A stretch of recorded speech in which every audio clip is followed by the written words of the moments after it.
ladies and gentlemen, honourable comrades,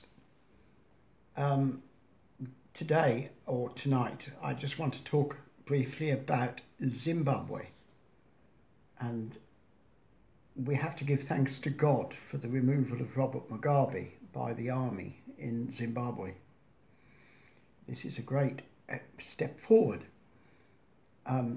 People are worried about Mnangagwa, and so am I. But after the execution of Charles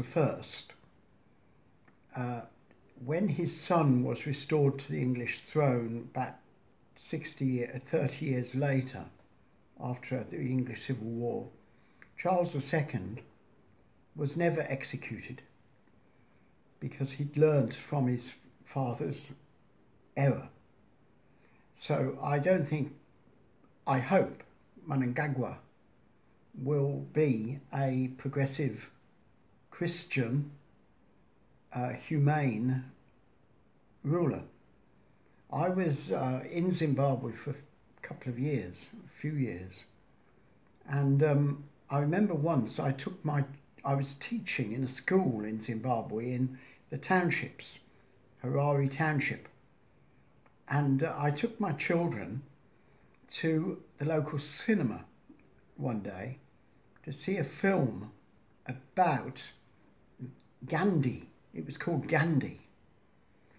And we all enjoyed the film, but later on I found out from my friend Joe Culverwell, who was the Minister or Deputy Minister of Education, that Comrade Mugabe was not too happy with me taking the children to the film.